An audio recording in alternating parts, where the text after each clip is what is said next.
Bună ziua, bine v-am regăsit, sunt Teodora Tompea, vă mulțumesc că sunteți alături de noi la Planeta, ești, singura emisiune dedicată schimbărilor climatice. V-am pregătit astăzi o ediție specială cu interviuri în exclusivitate pe care le-am filmat în Statele Unite despre cele mai importante probleme de mediu în acest moment. Venim și cu detalii despre vizita prințului Charles în România, moment care a marcat lansarea unui uriaș proiect european dedicat restaurării pădurilor.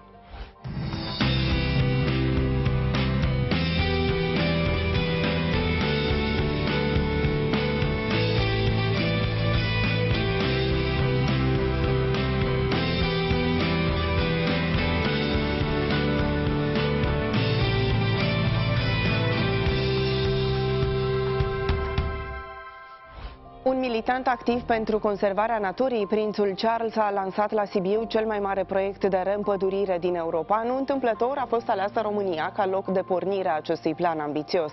Printre cele 12 situri din Europa vizate de proiect se numără și unul din țara noastră. Superb e numele proiectului în valoare de 20 de milioane de euro, care se derulează pe o perioadă de 4 ani. Este o mare bucurie să mă aflu din nou în România, după 3 ani de absență. Așa a început prințul de Wales discursul de pe scena Filarmonicii din Sibiu. Alteța sa regală a vorbit apoi despre Superb, un proiect ambițios care își propune să salveze pădurile Europei. This occasion is of crucial importance because forests are literally the backbone of life and nature on our planet.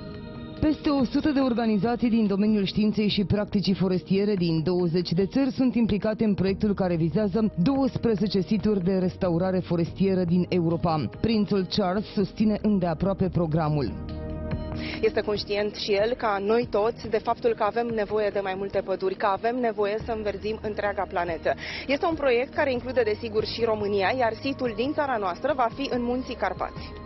Why is Romania important for this strategy? It is extremely rich in pristine landscapes like old growth and primary forests, and this makes Romania a very, very special place, and we are very happy to be officially launching our project in Romania. Odată cu proiectul a fost lansat și un nou studiu științific privind biodiversitatea forestieră, realizat de un grup de oameni de știință din 10 țări europene. Noi în PNRR am prevăzut deja o sumă de 100 de milioane de euro pentru restaurarea pădurilor degradate. Aceste studii ne ajută practic să direcționăm banii acolo unde este nevoie. Suntem extrem de onorați ca pădurile din România să fie în focusul unor astfel de studii. Why is Prince Charles so in love with our country?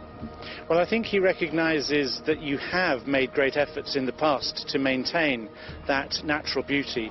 You may know of his Florilegium, where he has had catalogued all of the flowers of Transylvania. He sees here a richness in the mountains and in the rural villages that is important to preserve. Înainte de vizita la Sibiu, prințul Charles a fost în București, dar și la domeniile sale din Valea Zălanului și Viscri. Prințul Charles a tras și un semnal de alarmă cu privire la modelul de economie pe care se bazează omenirea în acest moment, adică unul dependent de combustibilii fosili. Prințul de Wales spune că suntem într-un punct critic în care trebuie să acționăm cât mai rapid pentru a trece la bioeconomie circulară, iar pădurile sunt o resursă regenerabilă cheie pentru această tranziție. Such a transition is, I must say, urgently needed, because after relying for more than 100 years on a linear and fossil-based economy, we have arrived at a tipping point. The world is, in many respects, has become too big for our planet. So for the health, security and livelihoods of our and future generations, we need to protect, invest and work in symbiosis with nature. Our economy ultimately depends on us doing so. Nature is estimated to contribute $125 trillion to the global economy annually, although I suspect it's much, much more than that. Everything we use, produce and purchase has ultimately been created from nature's inputs. The problem is that our current economic model does not provide the right signals and incentives to the markets to work for and with nature. A circular bioeconomy is about investing in three mutually reinforcing engines: biodiversity, innovation, and local and indigenous communities, often forgotten about in the process. Potop în nord-estul Braziliei, regiune lovită din nou de inundații catastrofale. Peste 100 de oameni au murit înghițiți de ape sau îngropați sub alunecările de teren. 10 de case au fost complet distruse și mai multe drumuri rupte. Și ca să vă faceți o idee despre dimensiunea potopului, într-o singură zi a plouat cam cât plouă în mod normal într-o lună întreagă.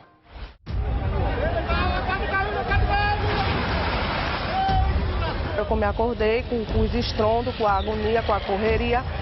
Aí quando eu saí pro lado de fora eu me deparei com uma parte da casa que tinha desabado. Au fost momente teribile în nord-estul Braziliei, unde a plouat aproape neîntrerupt o săptămână întreagă. Urmările i-au șocat pe oameni, case luate pe sus de ape sau îngropate sub mormane de pământ, drumuri făcute praf.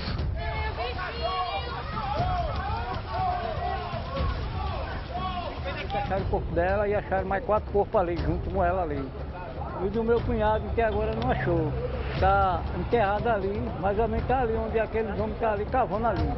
Inundațiile și alunecările de teren au rupt de lume 10 de localități și au provocat strămutarea cel puțin 1000 de oameni. A fost cel de-al 4-lea episod de vreme severă care a afectat nord-estul Braziliei de la începutul anului.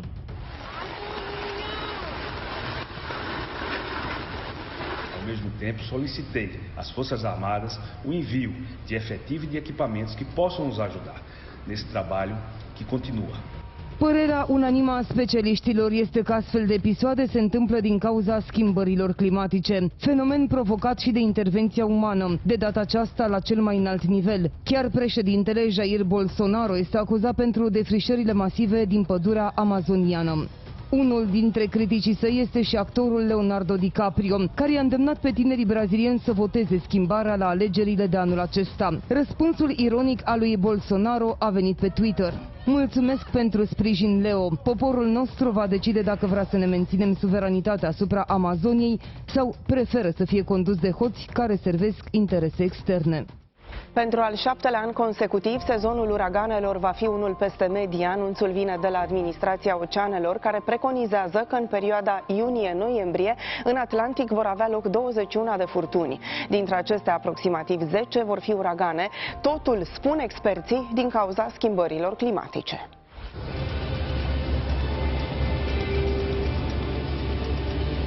NOAA is predicting an above normal 2022 Atlantic hurricane season, which would make this year the 7th consecutive above normal season. Specifically, there's a 65% chance of an above normal season.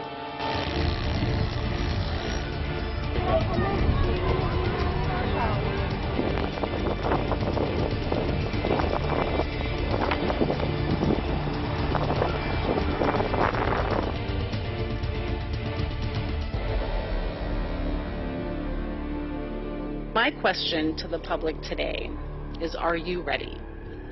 We must not forget that just last year, Hurricane Ida made a 9-state destructive trek across the United States. So FEMA has an urgent call to everyone. The time to get ready is now.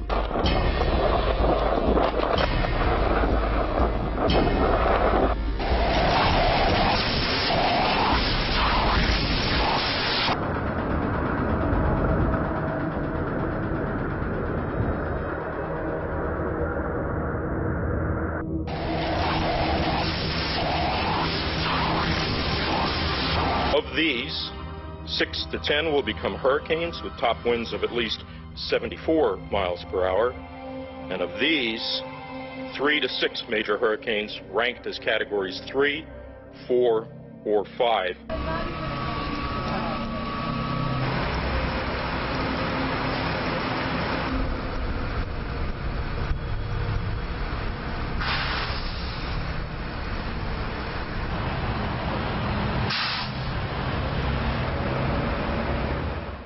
Despre fenomenele extreme din ultima perioadă și avertismentul specialiștilor privind numărul record de uragane așteptat sezonul acesta discutăm în minutele următoare cu Bogdan Antonescu.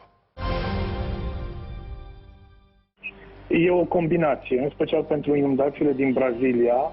Practic, în zona respectivă, în zona de nord-est a Braziliei, există un sezon al precipitațiilor intense, undeva din aprilie până la sfârșitul iulie. Dar peste această variabilitate naturală, avem acum un fenomen în Pacific, în Oceanul Pacific, care se numește La Niña și care, de fapt, influențează vremea la scară globală și atrage după sine cantități mai mari de precipitații în nord-estul Braziliei.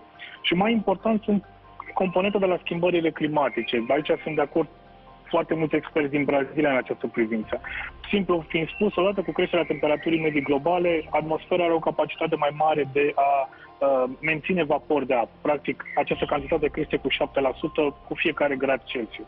Asta înseamnă mai mult vapor de apă în atmosferă și asta înseamnă că în anumite condiții, de exemplu, interacțiunea dintre masa aceasta de aer cald și umed și cu relieful din zona de nord-est a Braziliei, duce la precipitații intense, care apoi de la precipitații intense ajungem la alunecări de teren.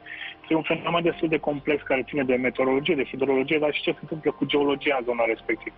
În plus, în Brazilia este și o problemă legată de impactul acestor tip de fenomene. Pentru că acolo construcțiile nu sunt realizate foarte bine, iar zona în special aceasta în care vorbim acum de inundațiile cu impact puternic, este o zonă situată la delta a 3 râuri, e o zonă inundabilă, construcțiile sunt destul de precare și atunci impactul este foarte, foarte mare. Legat de ciclonul tropical din Mexic, din nou, acum, practic, odată cu 1 iunie, deputează sezonul uraganelor în Oceanul Pacific. Trebuie să ne așteptăm să vedem și altfel de uragane. În privința uraganelor, ele se manifestă în mod natural, cum vă spunem, acum este sezonul lor, dar există și indicii că intensitatea uraganelor este influențată sau va fi și mai puternic influențată în viitor de creșterea temperaturii medii globale, de schimbările climatice.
Schimbarea trebuie să vină de la fiecare dintre noi. Doar așa putem face ceva în privința problemelor de mediu. Nu e un îndemn oarecare, ci e concluzia unui specialist care coordonează o rețea de tineri din toată lumea dornici să schimbe ceva și să salveze planeta. Alona Kazanțeva, cofondator Global Youth Climate, a vorbit în exclusivitate pentru Digi24 într-un interviu filmat în urmă cu doar câteva zile în Washington. So it's very important to be part of the community. So that's why back in 2020 I joined the team which is called Global Youth Climate Network. So this is a volunteer initiative that has been started back in 2018 with the idea to build a community of young people, mostly young professionals, young or mid-career development professionals who would like to learn more about climate change, who would like to learn more about the topic itself, but also what they can do either in their profession or at their individual level to act on that and become part of the solution but not part of the problem. Very important if we can speak a little bit in the future, we can project us in the future, how it's going to look the world maybe in the next 10 years if the things remain like this, as they are today. So I don't want to look at that part of the future because it is clear, like check that some of the talks during the COP26 or other global climate discussions. So it is beyond any doubt that we need to act now, right now. And the other thing that I would like to share with you and with your audience that when it comes to the climate action, sometimes a lot of people think that like, okay, like here are the climate actions, like here is me, like my life, what I can do. Like I cannot adopt the law, I cannot write the law, I cannot write strategy. What I can do. So we think our climate initiative, and with all young people that I'm working with, we do believe that every single action matters. So you can do something related to the climate change and climate action where you right now. If you are working in energy sector, agriculture, if you are working in transport sector or with the cities at the local level, you can educate yourself and learn how the work that you are doing, how it can be climate friendly, how can it be aligned with the climate action. But also there are so many options and so many things that you can do at your individual level. So instead of driving the car to your workplace, you can bike or you can walk if the distance allows. Instead of buying water in a plastic bottle, you can use your reusable bottle. Instead of buying the coffee in the cup, you can drink your own bottle. So there are so many things that you can do, some small actions. And we do believe that every single action matters. So we should not underestimate the impact that we can all make individually, but also collectively. The education is very important. It is the starting point for acting in climate change. Do we need, maybe in this topic, do we need special programs for this? Because what you said you are doing, it is a special program. Yeah. In educating people. It is more, it's not just about the education. It's acting. Yeah, so we started with the idea to connect young people working across different sectors, not necessarily related to climate change. So among the members of our network, we have people working in agriculture, in energy, in transport sector, working and leading private sector companies and businesses, people working within the NGOs and some local communities. So all of them not necessarily related to climate change, but they heard about this topic, they would like to learn more about that, and they would like to learn how they can act on climate change. So basically we started our initiative with the idea to connect young people with the global knowledge and experience about climate change.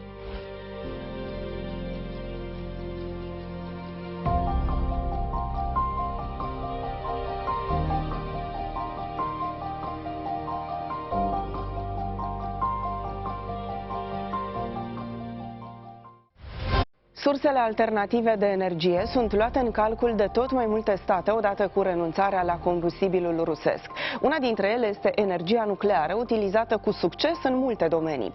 Despre avantajele acestei variante au vorbit în exclusivitate pentru Digi24 doi experți în energie nucleară de la Harvard Kennedy School.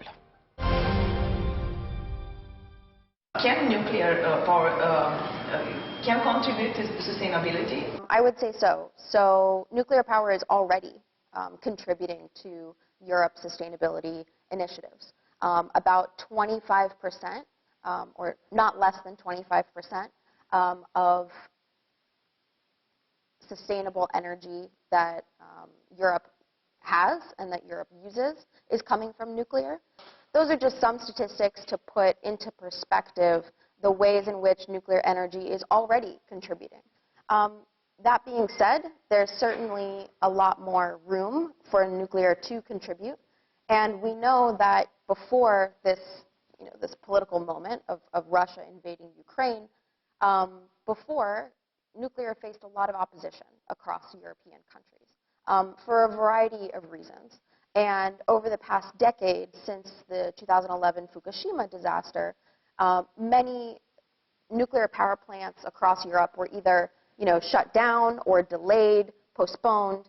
But that being said, this invasion of Ukraine has put the energy agenda back on the map, and countries are starting to think, well, we have to shut off oil and natural gas exports from Russia.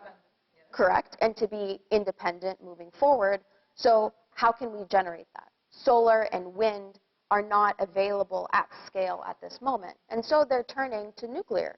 But that being said, as I said before, nuclear as an enterprise is a very long enterprise from the signing the agreement until the point when nuclear energy is actually contributing to the electric grid. And so that has to be taken into account. The reality is that nuclear itself has so many critical applications, from agriculture to medical isotopes.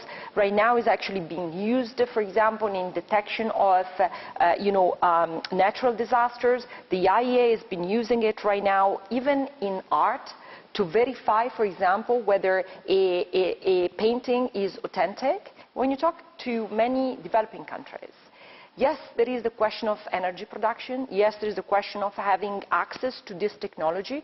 But there is also a sense that this nuclear technology has many development applications. For example, in agriculture, the new generation of pesticides, right, will be soon be substituted by the use of isotopes in order actually, for example, to get rid of bacteria or viruses without using, much more harmful chemicals. But there's no doubt that there are great benefits that also go beyond electricity, and I think it's important we consider them.